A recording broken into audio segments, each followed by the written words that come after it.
Today, we're going to talk about an element of Israel that perhaps many of us are not aware of. And that is the question, where will the priests live?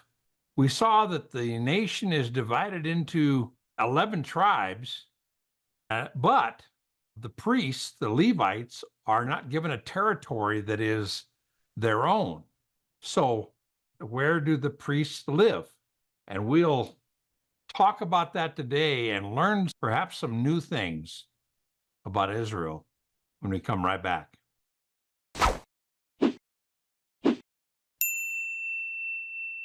Hi, and welcome to Bible Study with Friends, where our goal is to help you dig deep, mark your Bibles, and apply it to our lives. I'm here with my friend Kyle Grinstead, and Kyle and I are going to continue our study in First Chronicles. And today we're going to finish chapter 6, going from verse 48 all the way down to verse 80. We're not going to read these verse by verse, but we're going to see some very interesting things in this section and ask ourselves some questions on why is this here? We've asked ourselves that a couple of times already in First Chronicles in these early chapters. So let's get into this. You ready to go? Yeah. Yep. Let's do it. All right. Now, this is an interesting thing because we've seen the last part of chapter 6 was about the band, about the music guild of the priests. And it gave some chronology of the priesthood. And then it talked about the priests that had specific roles as musicians. There were musicians, there were singers, there was the instrumental part of it and a choir. So we have that section that just finished up, and it kind of transitions into a little section. Let's look at that in verse 48. It says, now their kinsmen, the Levites, were appointed for all the service of the tabernacle of the house of God. Now, the idea here is that the kinsmen are the kinsmen of the musicians.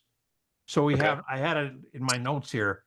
We've been talking about the band, and then it says, and the kinsmen of the Levites who were musicians, they were appointed for all the service of the tabernacle of the house of God. But then it talks about Aaron in verse 49. So we kind of miss that when it talks about you have the musicians and singers and the choir, and then there were a bunch of Levites that had other services in the tabernacle, in the temple. Okay. What were those other services? They weren't high priests. We're going to see in a second what the high priest did. And they weren't the band. They were just priests of the tabernacle. So what were the other kind of services that they would do? Can you think of any?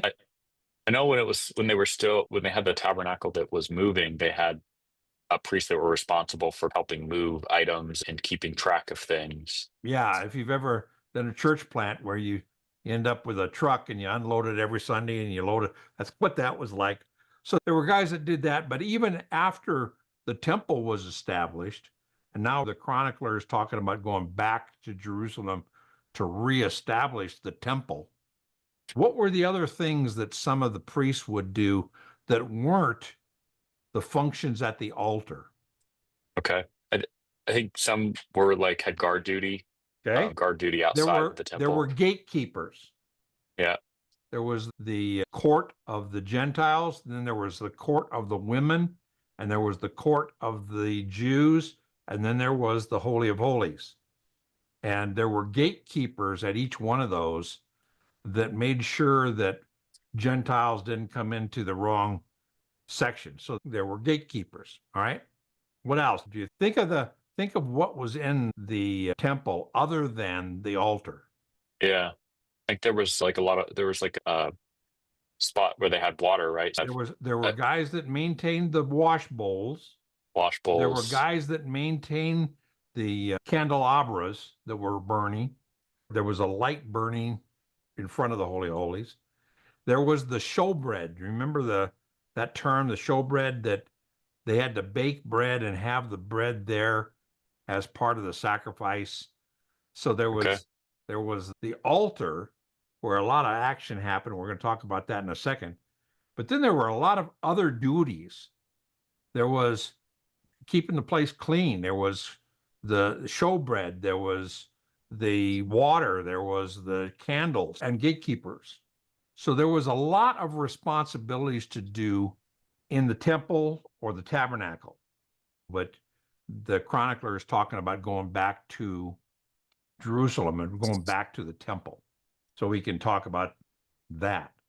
Now, then he says, so there's a whole bunch of Levites who are priests by heritage that do a lot of other things than sing and participate in the worship services and the altar, because look what happens next.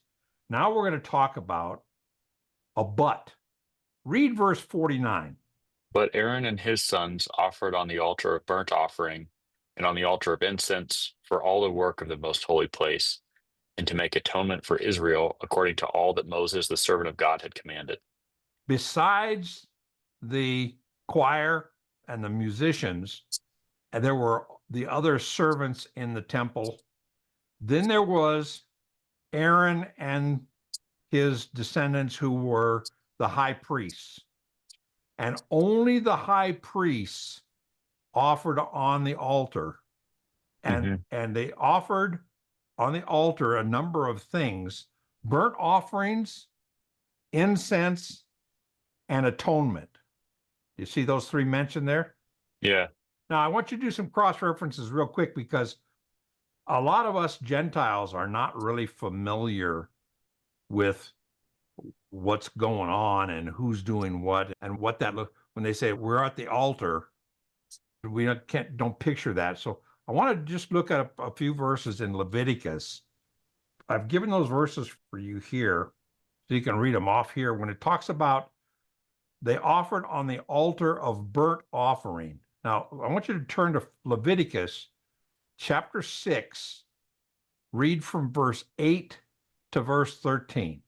Then the Lord spoke to Moses, saying, Command Aaron and his sons, saying, This is the law of the burnt offering.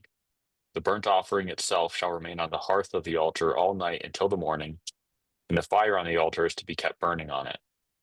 The priest is to put on his linen robe, and he shall put on linen undergarments next to his body, and he shall take up the fatty ashes to which the fire reduces the burnt offering on the altar, and place them beside the altar.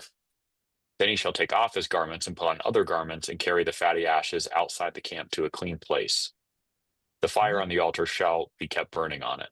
Yeah, so the burnt offering was where they put meat on the altar, but it had to be completely consumed. So they left it there overnight, and it just burned and burned until it was nothing but ashes. And then they had to deal with the ashes in a very special way. And that's one of the roles of the high priests on the altar, was to do the burnt offerings correctly. Okay. Now we saw that with this, what Aaron and his descendants did, offered on the altar of burnt offering. Then the altar of incense to make atonement, work of the most holy place. That's the Holy of Holies, to make atonement for Israel. So I want you to flip over now to Leviticus chapter 16, and we're going to read from verse 13 to verse 16. Okay. He shall put the incense on the fire before the Lord, so that the cloud of incense may cover the atoning cover that is on the ark of the testimony. Otherwise he will die. Moreover, he shall take some of the blood of the bull and sprinkle it with his finger on the atoning cover on the east side. Also in front of the atoning cover, he shall sprinkle some of the blood with his finger 7 times. Now this was the high priest in the Holy of Holies, that holy place, and the chest of testimony is the Ark of the Covenant. Okay. Where the high priest would sprinkle blood. He would first burn incense so that the cloud would fill the Holy of Holies, and that represented the presence of God. And then he would sprinkle blood on the Ark of the Covenant as a temporary covering for the sins of the nation and for his own sins. Okay. And he had to do that just right, or he could be struck dead. And it was very interesting. The high priest had a rope when they went into the Holy of Holies. Only the high priest went in, and only once a year to do this atonement. He had a rope tied around his waist so that if he did something wrong and died in the Holy of Holies, if God struck him dead, they could pull his body out. Wow. Because it was, but only the high priest was allowed to do that. So we saw that in that verse 49, these roles of Aaron and his descendants, the high priests. Then Okay. it has a little section here. After it talks about the work of the high priest, it talks a little section about the genealogies. And again, this is not a complete genealogies. In fact, it goes from Aaron to Zadok and Ahimaaz, which is the high priest going into the release from the Exodus. Okay. So it skips down. And Zadok became very important. So you have the Aaronic priests who were directly ascended from Aaron, and one of those was Zadok. And Zadok, his descendants were the Zadokian priests. And that became important because later, in fact, Ezekiel, I want you to turn over to one verse. There's 3 sections here. Ezekiel 40, verse 46, Ezekiel 43, 19, and Ezekiel 44, 15. And all of them make a big deal out of the fact that he, Ezekiel, is a direct descendant from Zadok. So I want you to read Ezekiel chapter 40, verse 46. But the chamber which faces north is for the priests who are responsible for the altar. They are the sons of Zadok, who from the sons of Levi come near to the Lord to serve him. See, looking backwards, Zadok was the descendant of the high priest who is at that moment presiding over the altar and the Holy of Holies. The altar was right outside of the Holy of Holies. So the high priest of the time, and Ezekiel is making the point that he is connected to Zadok as a high priest. Okay. And those other verses say the same thing. I'm a descendant of Zadok. I'm a descendant of Zadok. That became very important now for the people going back. We had to be worried. The chronicler had to be worried about the genealogies of Levites. You had to prove you were a Levite if you were going to do anything in the temple. If you were going to be a gatekeeper, or you had to be a descendant of the musicians if you were going to be in the musicians guild and the worship band. And then you had to prove to be a descendant of Aaron through Zadok to be a high priest to serve on the altar in the Holy of Holies. Okay, yeah. So they were very concerned about having the worship in the temple be correct and having the people that did the worship in the temple be the right people. All right. Now that ends this little section in verse 53. We're going to see a new term pop up. It says, now, these are their settlements, their settlements according to their camps within their borders. There's a lot of theirs there. And what we're going to do is we're going to talk this section from 54 all the way down to 80 is talking about the cities of Levites. Now that became important because there's a question of where are the Levites going to live? Not all the Levites were going to be in Jerusalem at the temple. Okay. There were roles for the priests out in the various communities of Israel. So it wasn't all just in Jerusalem. Right. It's not just the temple. In fact, serving and living in the temple was a big deal. Most priests were out in the communities. Now, when Israel came into the Holy Land, you remember we talked about they divvied up the territory into the various tribes. You had the tribe of Benjamin and the tribe of Gad and the tribe of Manasseh and Judah, all these tribes. But there was one tribe that was not allowed to have a territory, and that was the Levites. The Levites were not given a geographic area that was theirs. And the reason for that is they were supposed to be the priests, the shepherds of the entire nation, all the tribes. So they had to be dispersed into all these tribes. Okay. So instead of having a whole geographic territory as their region, they had cities within every territory.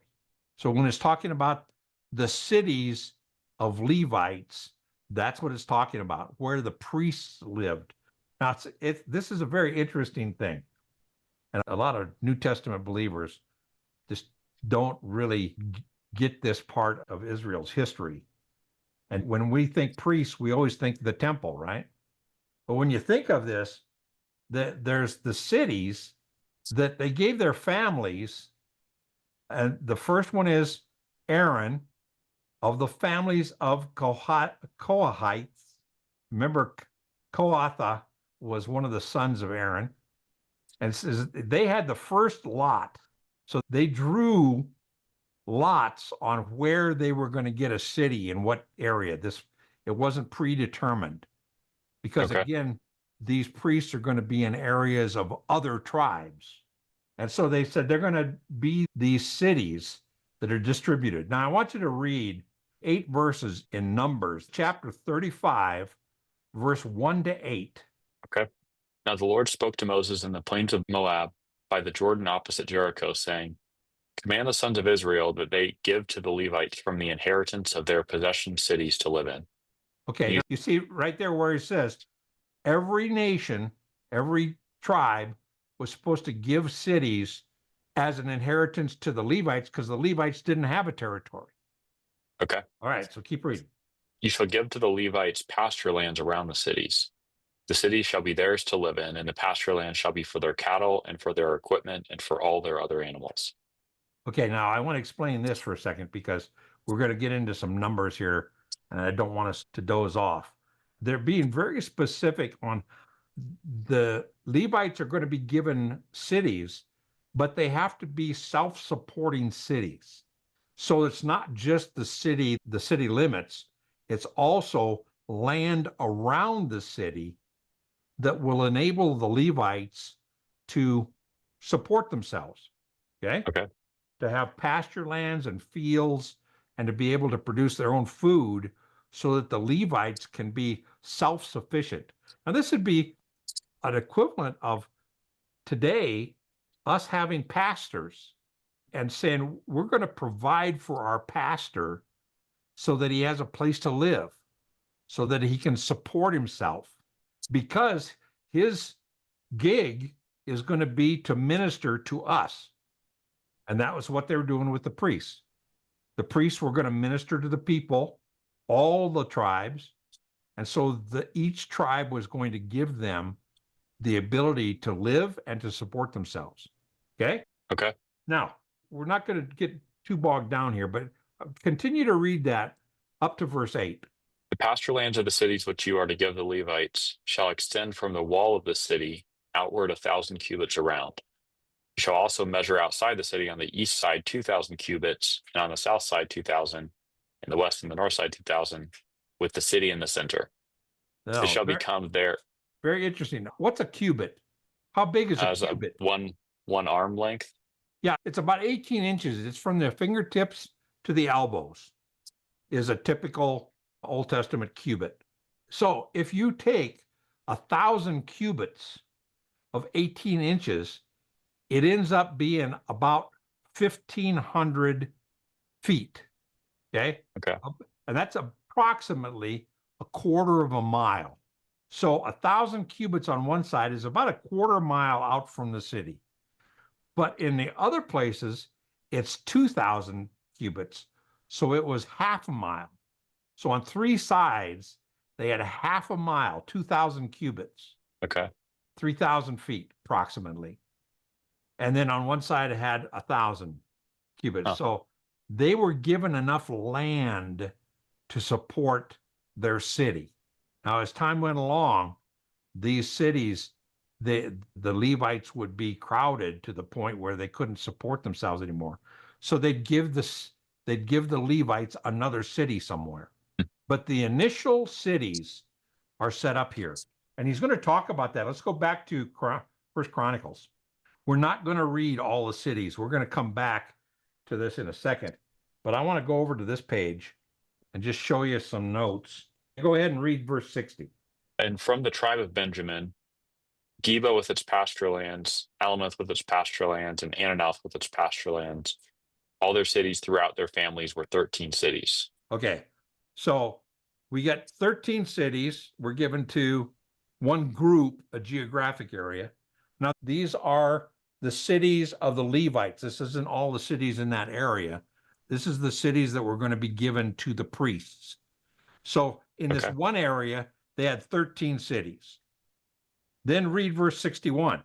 Then to the rest of the sons of Kohath were given by lot from the family of the tribe, from the half tribe, the half of Manasseh, 10 cities. So there's 13 cities and 10 cities.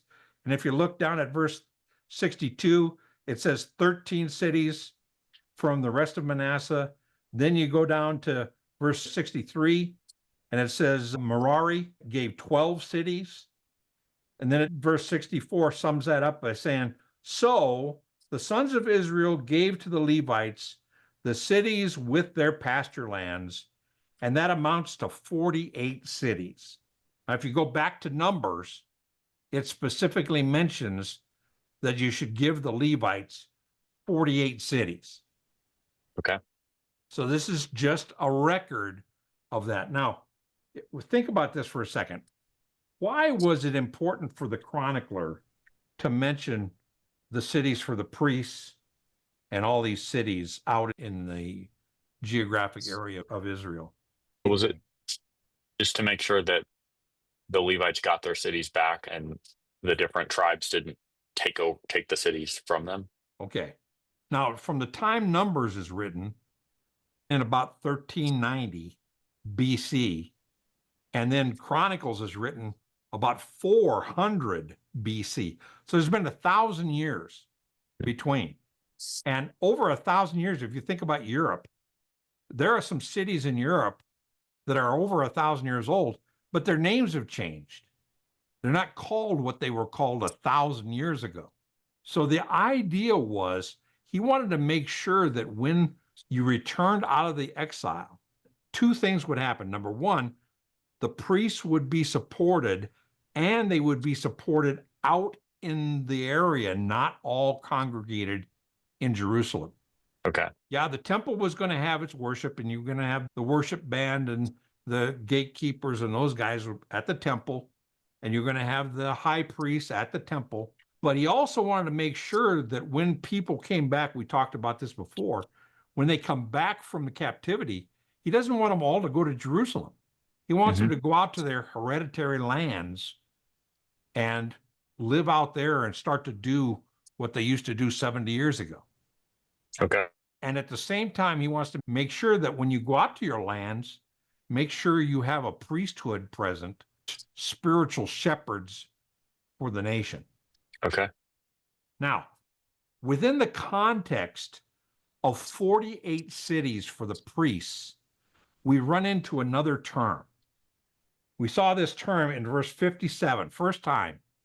And that verse 57 says, the sons of Aaron, they gave the following cities of refuge.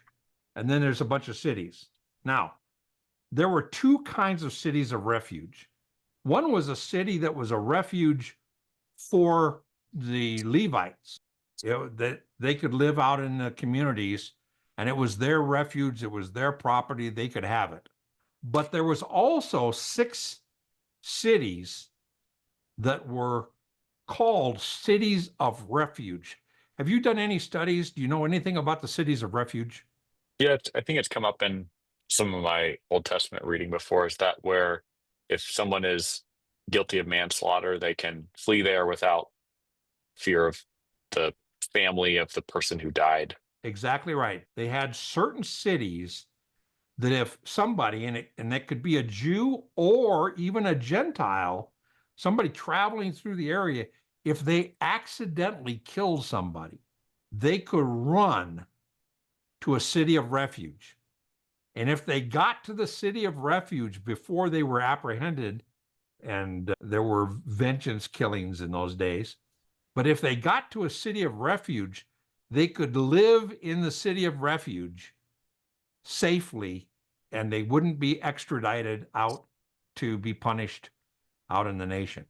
Okay, So yeah. they were a city of refuge for people that had committed manslaughter, accidental death, others. And it was interesting. I want to show you real quick, show you a map. It was interesting here. Let me show you this. Here's a map of the nation of Israel. Can you see these green things here? Uh-huh. The green cities: Kadesh, Golan, Ramoth, Gilead, Shechem, Bezor, and Hebron.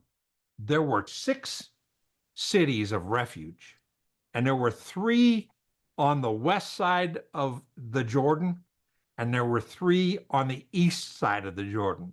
From north to south, east to west, they were evenly distributed in the population areas so that people could run there and be saved. They were literally a city of grace. Even though you were guilty of manslaughter, if you got there, you could be protected under the grace of the city of refuge. So when it talks in the New Testament about the Lord is my refuge and my strength, that's this idea of he is a place that we who are guilty can run to and be protected. And that started all the way back with this idea of the cities of refuge that would be run by the Levites and administered by the Levites as 6 cities in the midst of their 48 cities that they Okay. were given. Okay. Then the rest of chapter 6 is just naming the cities. And the Okay. reason he does that is he wants to be able to put names to place names. Some of them have changed, some of them haven't. But he wants people to be able to go back and then look for these areas and say, now these are the cities that used to go to the priests, used to support the priests, and these are the cities that you could run to be under the grace of the protection of the priests. Okay. We don't have to go through and read all these cities, because you can do that if you want to get an atlas of Israel in the time of the exile from Babylon, and you'll find these cities. And they're spread north to south, east to west, 3 on the refuge cities, 3 on the west, 3 on the east. It's very interesting how God basically provides for spiritual shepherding of the people throughout the whole land, and how he also provides for the priests that are doing the shepherding so that they can be supported. Okay. Yeah, that's cool. So when the people go back, we're going to reinstate the temple, but we're also going to reinstate the cities that the priests will be at throughout the whole country, including the cities of refuge. We're going to reinstate that and go back to that. And that's the point the chronicler is making. And that finishes out chapter 6. We can see that a church really needs to be aware and concerned that God is interested in the support of his ministering shepherds. And he really wants them to have a place to live and want them to be provided for. And we need to keep that in mind, even in the New Testament. And listen, we're going to continue our study into chapter 7. The next few chapters are interesting chapters about the forgotten tribes. And we'll see that as we go into this next week. We hope you've been blessed by this video and the contents of our series. If you have, be sure to hit subscribe and hit the like button. I want to explain that Bible Study with Friends is a nonprofit ministry. We are an organization that is supported completely by our donors. We don't sell anything. We don't align ourselves with any products. We are totally supported by people who like the content, want the content to reach even more people. So I'd ask you to consider buying us a cup of coffee. Even $5 is a wonderful gift that we appreciate a lot. You can use the give button up in the banner up above on the YouTube channel, or you can go into the description below and find a link that will take you to a very easy place where you can give a one-time gift or give a gift that's set up to do monthly, whatever you want to do. And we appreciate that. All gifts to the ministry are tax deductible, and we appreciate your giving and hope you continue to support us with your viewing. Hit the likes, and I'd love to hear your comments. Listen, we're going to continue in our study in First Chronicles next week. And until then, God bless you.